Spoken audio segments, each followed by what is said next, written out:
Hi everyone, this is Greg Lewis, City Manager here in Lebanon, New Hampshire. Welcome to Lebanon in Depth. This is one of my favorite shows. We do this every year, and it's our library show. And so I have with me the director of our libraries, and also our development officer of our libraries. And I'll let them introduce themselves, and Sean and Kathy. So why don't we start with you, Sean, and introduce yourself. So I'm Sean Fleming. I'm the director of the Lebanon Libraries, which comprises both the Kilton Library in West Lebanon and the old Carnegie Library on the Green in Lebanon. Kathy? And I'm Kathy Carroll, the Development Officer for the Lebanon Public Libraries Foundation, working closely with Sean and primarily the Foundation Board of Directors to raise awareness for the special initiatives of the libraries, and it's wonderful work being out in the community. That's great, and welcome both of you.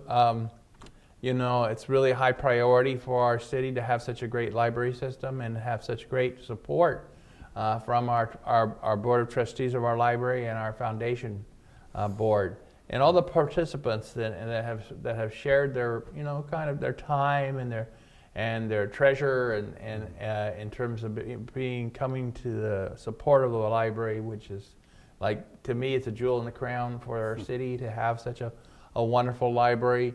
And I think it's great, Sean. I think what we'll do is we'll open to kind of the operational side of the house about what the library is doing now, what is coming up, and then we'll go to our continued community drive to bring resources to bear to make and keep improving, continuously improving our library by providing greater support. Sean, so you'd like to talk a little bit about the library and where we're at and where we're going? I love talking about the libraries, and thank you for the opportunity to do so here on the show. We had a great show last time we were here. So one thing that I'd like to remark on is in Lebanon and I think in New Hampshire and Vermont in general, it seems like people really value public libraries here, having come from Connecticut, where I think maybe there's more of a suburban makeup of the state, and people don't feel as attached to their community, perhaps. I just didn't feel like libraries had as much of a prominent role as they do up here, and especially in the smaller towns, but also in Lebanon. I mean, people really love their libraries, and it's really great to work in a profession in which you're so appreciated too. People come in the door and they're happy to be there. Generally, there are a lot of professions where that's not the case. People walk in the door and they're not so happy to be there. If you work in the police department, you're dealing with a lot of unhappy people who are in their building. But so the Lebanon libraries are made up of the Library on the Green, the public library, which has been there since 1909, and the Kilton Library, which is on Main Street in West Lebanon. And that opened, it's hard to believe it's been 5 years, but when I came here, I think that the library director at the time, Lou, and you and I got together, and Lou was showing me, I thought, my goodness, what a wonderful library that grew out of the Kilton. And then, they took me over to the downtown library, which is exquisite. Yeah. And since you and others have come to bear of taking and making improvements, renovations into the downtown, so that I've always thought I had a great feel for it, because it's I love libraries of that, of that background, the way this library is. But then when you took it up a notch in the flooring and the redo of some of that file work, which was foundation type money that came to bear. It was kind of a neat thing. Yeah, so, I'll start back with the Kilton campaign. So the Kilton Library was a $6.2 million project, and 70% of that was funded by individuals and corporations and foundations. So we're talking about over $4 million came from the community. So with that capital campaign, we realized that we could bring that kind of funding to bear for renovating, as you were talking about, the Lebanon Library, and doing other projects that we'd like to get done, programs and the like. And so actually, I think it was in your first or second year, that we were able to raise some funds to renovate the Lebanon Library, redo the wood floors, which are original to the building, 1909, redo the stacks so it's more accessible, purchase some new furniture, and that was all done with an annual appeal, our first annual appeal. And so people were able to see the results of what they gave to the library. Yeah. And so we've transitioned with that annual appeal to funding books and some programs as well. And with Kathy coming on board Yes. subsequent to that as our development officer, we're seeing even more opportunities in the future. There's a lot that we can do with the tax dollars, but if we're able to fundraise as well, and people love giving to the libraries, and we've received lots of donations since we started our annual appeal effort and working with Kathy doing major gift fundraising. We've brought in a neat. lot of funding. How's our activities in terms of the type of activities that are ongoing this time of year into spring? What can be people looking at in terms of activity programs Well, for the library? So the trustees also have an income stream as well from fees and fines. So we're using some of those funds. We have some new initiatives. We have a yoga series that's actually happening at the library. Nice. For moms and dads and their Yeah. kids. Summer reading is always really big. Another new initiative is that we're putting in a community garden at the Kilton Library, which is going to happen that's soon. Again, that's some trustee funding. So we're looking at, there's a lot that's happening at the library. So. The community garden, I'm interested in that. What is that? Well, More there's background on that. one of the model that we're emulating is on the Lebanon side of town. There's the Canellis Community Garden along the Mascoma River, I believe. Right, you mentioned that. It's been very successful. There's no such equivalent on the West Lebanon side of town, and there have been people who've remarked about they'd like to have something like that. One of the more important things that people wanted when they were conceiving of building the Kilton Library was to have a green space in West Lebanon that people could go to. There's plenty of green space. There's plenty of lawn, so people feel like they'd like to have something that would be that would really attract people to going to the Kilton Library to do something, and having a community garden where people could have a plot, 4 by 8 foot raised bed where they could raise some vegetables, maybe walk if they live in West Lebanon down to their plot and take care of that. That's what we're planning on doing. I'm not sure exactly how many beds there will be. It's probably going to be roughly 15 or 20. Very interesting. Interesting. That's really nice. Well, let's just flip over to your side of the house, Carol, and talk a little bit about what's been going on over there. And we'll probably come back to Sean. Sure. I think as I continue to be out in the community as much as I can, meeting people, talking with donors, friends of a library, patrons, and a variety of community members, I continue to get very positive feedback about the libraries. Really, the joy in my work is meeting people and building relationships and having them share their library stories, their library experiences. We had a very successful first year of our development program with the foundation. Thanks to the generosity of the community, many special friends of the library, some of whom are not always patrons, but value the library and what it stands for, its role in the community. Have done some special project fundraising. We were successful in getting a couple of gifts to purchase new Chromebooks, laptops that replace desktops at both Kilton and the Lebanon Library. We have, I think, 10 new laptops at each library as a result of those 2 grants, one corporate grant and one private foundation grant. Staying in touch with the emerging needs, looking at what the strategic priorities are, how they might be changing. We had a very good strategic planning meeting last spring. We may have talked about this a little bit when I was on the show with you in the summer, Greg. Yeah. And it's probably time to look at those again, but when you put together a list like that, it's almost a 3 to 5 year plan. Yeah, right. And the community garden was one of our identified priorities, and it just sort of, you prioritize, and it's now time to, we had done, I think, some thinking and exploring around the idea last year. It's now time to put it into fruition. So I think that we've had some great success in terms of our initial fundraising, and I look forward to continuing that work with Sean and the foundation directors. I think it's very valuable. I've often asked, make sure to remind people, if people want to take, the next step up and in terms of stewardship, to be supportive of the library. I mean, people that are residents, of course, through public tax dollars, are already paying toward as part of our services. It's Right. an essential service for us. But as we try to, reach out and stretch and do the things that a library has great capacity for already, and try to keep improving that. How could people, take that next step and be stewards, and what are options people have in terms of Well, I think supporters?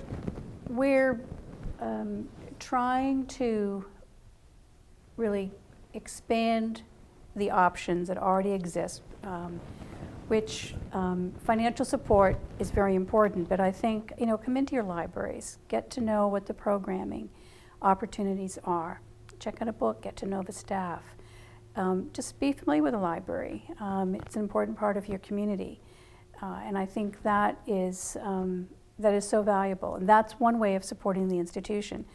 We're very grateful for the generosity of the city and the budgeted dollars, but those valuable funds aren't going to do enough to grow the library, to strengthen it, and really make it as robust as it could be, and as wonderful in terms of the collection, the programming.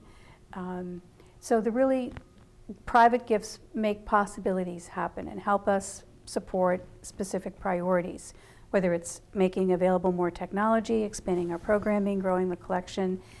We have some exciting projects coming up, probably a little too soon to talk about it here, but Sean and the trustees are working on a plan for some fairly significant renovations of the Lebanon Library in terms of handicapped accessibility, more open space with soft seating for patrons to come and enjoy, sort of taking back some old office space that really isn't needed anymore, and in essence putting it to work for the patrons so that they have a more comfortable, relaxing space. Improve their library experience, open it up for them. Yeah. And I think, just be a good ambassador for the library, and we would love people to think about, making gifts now, and as they think about future plans, let us know if they have any questions.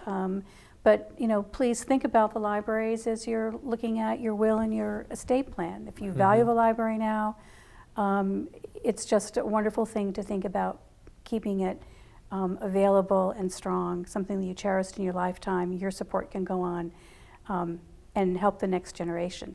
And I have to say, since we're doing this library show, Greg, Sean and I were mentioning this before, you've been such a terrific friend to our Lebanon libraries. And we just want to acknowledge that and thank you publicly for that. Well, thank you. I know my wife and I are friends of the library.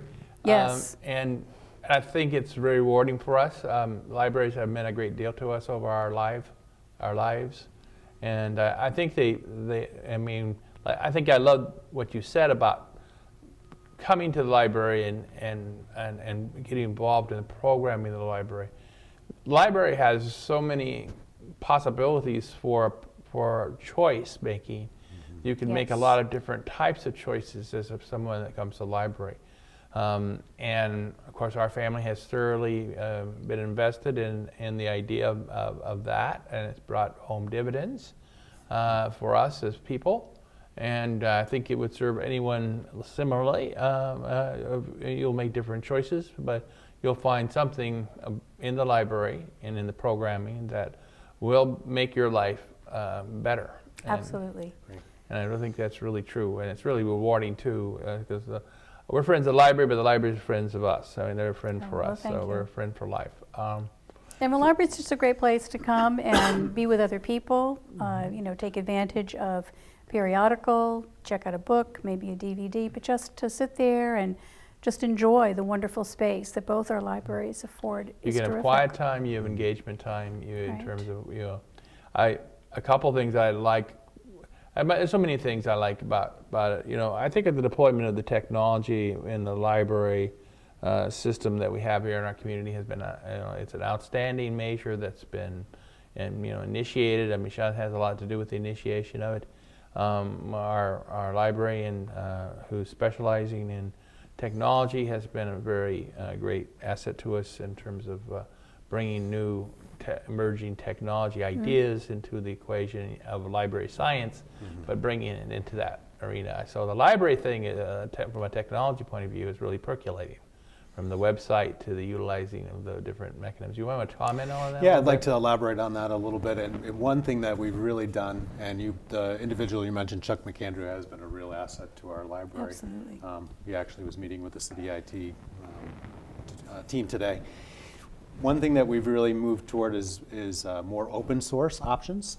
And so with our system that allows us to catalog books and check things out and people to see what they have out from home, we moved a few years ago to an open source option that cost a third of what our prior system had cost, and which was going up around 7 to 8% annually.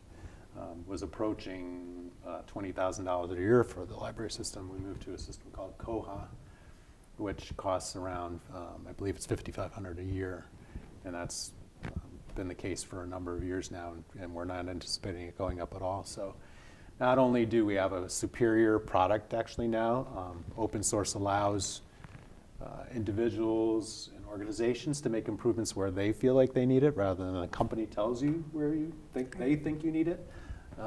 So we're able to improve our user experience. And one of the things that we hear the most about regarding our new system, and people constantly remark on, is that they get a email notice that they have something checked out. So many people love that feature, and that's something that our old system, which we were paying more for, did not have, and our new system does. That's nice. That's very nice. We're also, with the Chromebooks that we purchased as a result of the funding that Kathy was referring to, we paid for those 20 computers around $200 per laptop, with an additional license fee per computer, which was significantly less than what we would have paid for the old desktop computers that we actually acquired only 4 years ago when we opened up the Kilton Library. So we're saving money, improving the user experience. So it's been a win-win situation there. I'd like to elaborate a little bit on what Kathy remarked on regarding Sure. bequests. Really, we had two major bequests that really bookended our Perfect. campaign Yes. for the Kilton Library. Both unanticipated. The Kilton bequest was, I think, $1.3 million. And then toward the end of the capital campaign, we received over $600,000 from a woman named Brenda Fabricius, who was a library patron.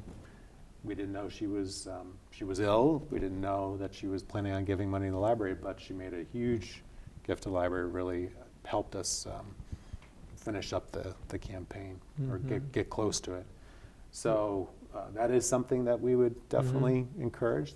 Very admirable. People who loved their libraries came in and gave that money. You hear about that kind of thing all the time. And it doesn't have to be those large sums of Yeah, money. no. Very often people are scared, oh, I could never, they wouldn't want my 100,000 or 10,000, whatever it is.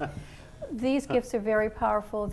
I call them gifts of a lifetime, and every one is just so meaningful. And with the Fabricius legacy, we have in the Kilton Library the Brenda Fabricius Community Room, and that's just really so tied. It was like the community garden to community, Yes. sustainability, it all aligns, which is great. We value every gift. So when we do our annual appeal, we receive $10, $20, $50 gifts all the time. And if somebody's feeling compelled as they're watching this right now to give, they can always do that on our website as well. So library.com if you'd like to. Very convenient. So yeah, we try to make it easy for Very folks to convenient. give. One of the things I'm pleased about you coming, you're going to be doing your portion of the Citizen Academy, and that's coming up here in front of us. And we are in the midst of about middle of the 12 classes that we're offering this year as the Citizen Academy, which is, we basically increased it from last year's effort to now every Thursday for 2 hours over 12 Thursdays. So you're going to come on board. The library is going to give a presentation as you did last year. It was well received last year.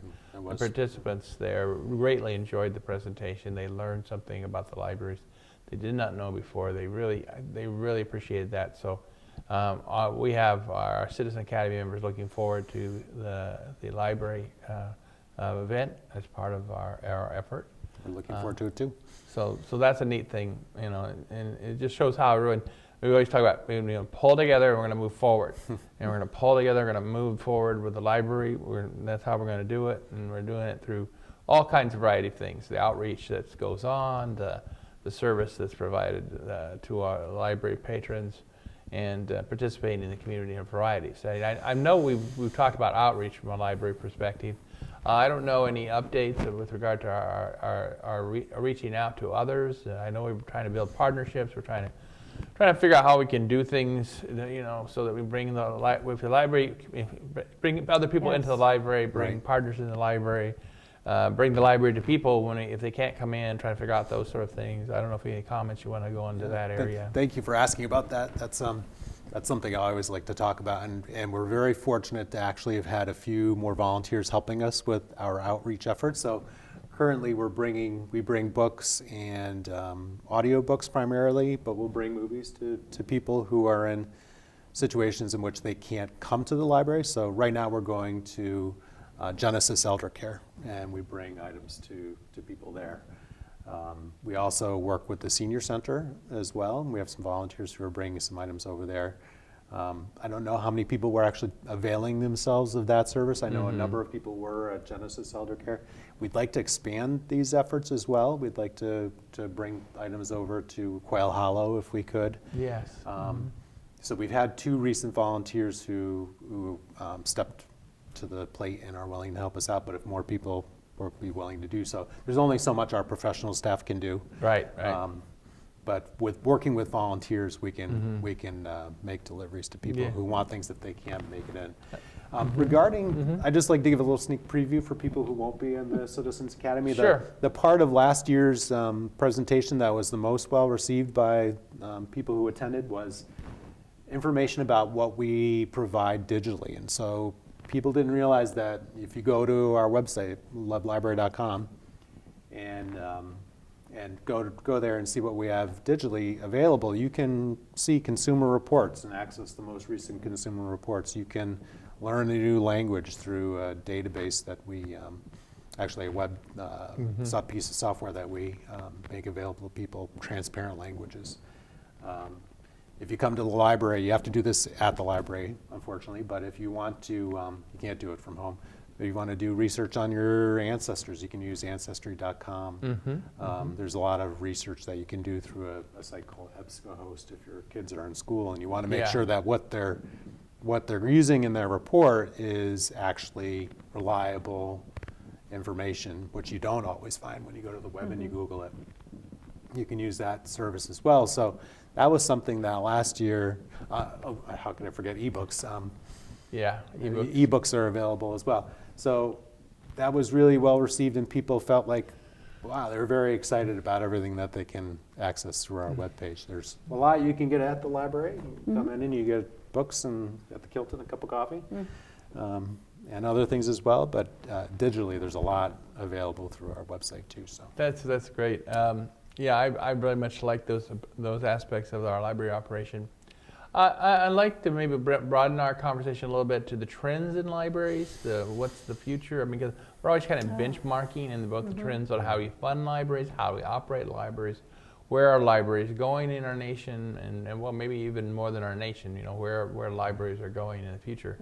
Any areas that you think we should bring out and just identify for people? So if we need to be forward thinking, so. Yeah, so I think probably at the top of that list would be, well, what do people think of when they think of libraries initially? They usually think of a printed book. So what's the fate of the printed book? A few years ago, I think a lot of people were indicating that they thought print was dead. That in 2010, 2011, when Kindles were starting to take off, that print books would go away. I think that that really hasn't been the reality of what's been happening.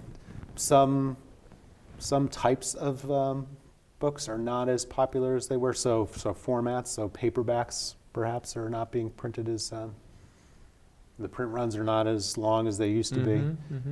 So if people want to take an airplane ride, they're going to take their Kindle rather than take 2 or 3 paperbacks.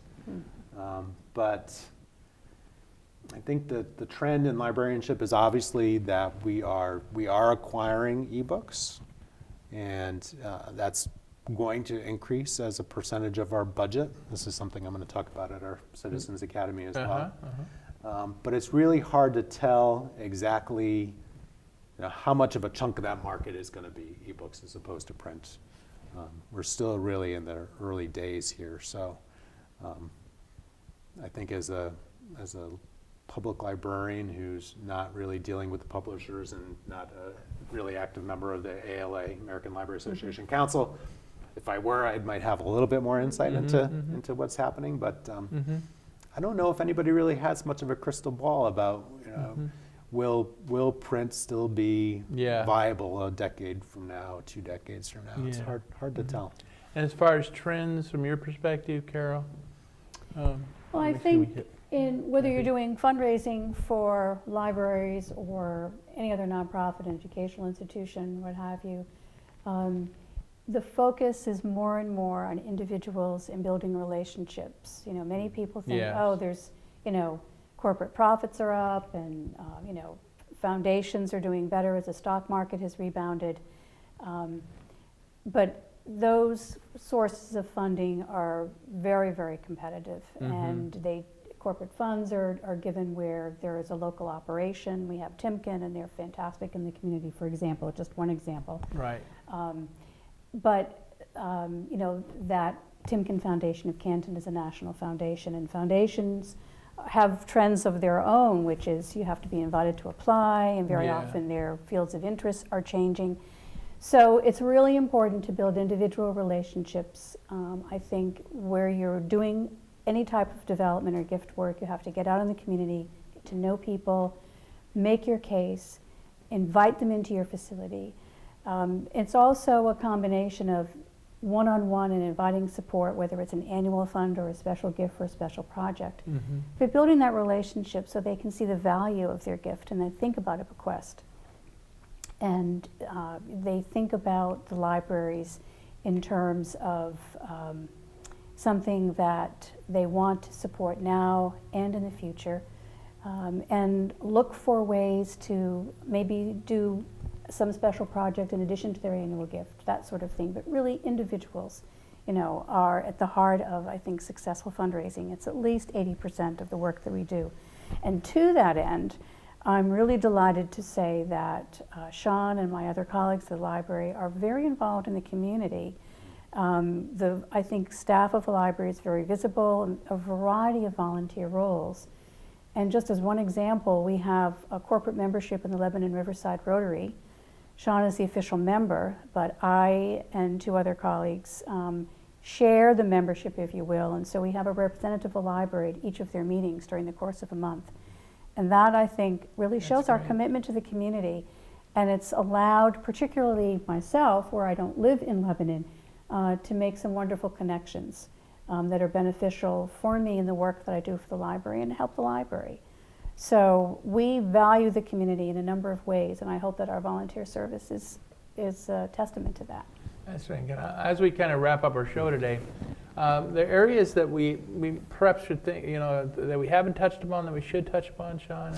Yeah, well, it adds a little bit to what, to the question you asked. The library as place, I believe, is going to always remain.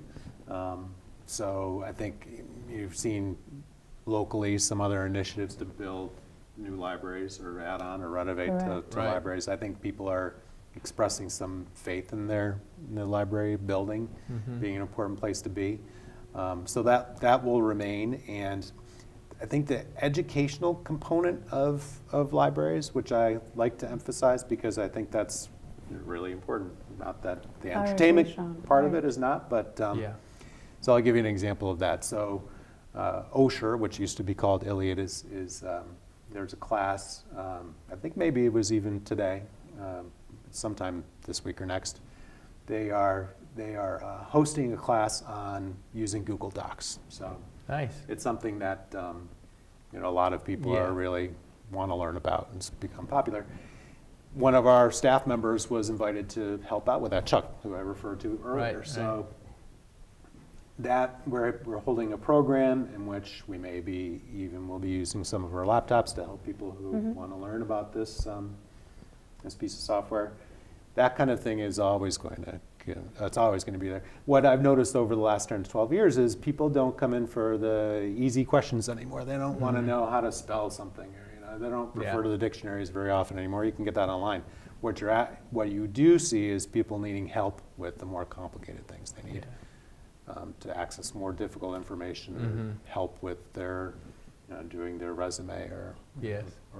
so that's something that we'll always provide, and actually it's great because it's more challenging for our staff and more engaging. So Well, great point. I think that what we've talked about today illustrates the vibrancy of our library system, our Lebanon library system in both our buildings. But we're more than a building, though. We're really a great group of people that's involved in this, in the place of Lebanon. And so I think that's wonderful for our library. I always thank our library employees for all the fine work they do and for their commitment to serve the Lebanon community. I encourage everyone to join me and continue supporting the libraries, and to do all we can to make our libraries the best place they can be, and join in. They're marching forward, and they're pulling together, and they're going forward. So I please, if you have a chance, go to the library this week. I'll try to do that as well. So thanks again to Sean and Kathy for being here. Thank you, and, Greg. Thank you, My Greg. pleasure. Thanks to all you who continue to support the libraries. This is Lebanon in Depth. It's a good place to live because we have a good library in which to enjoy and learn. Thank you.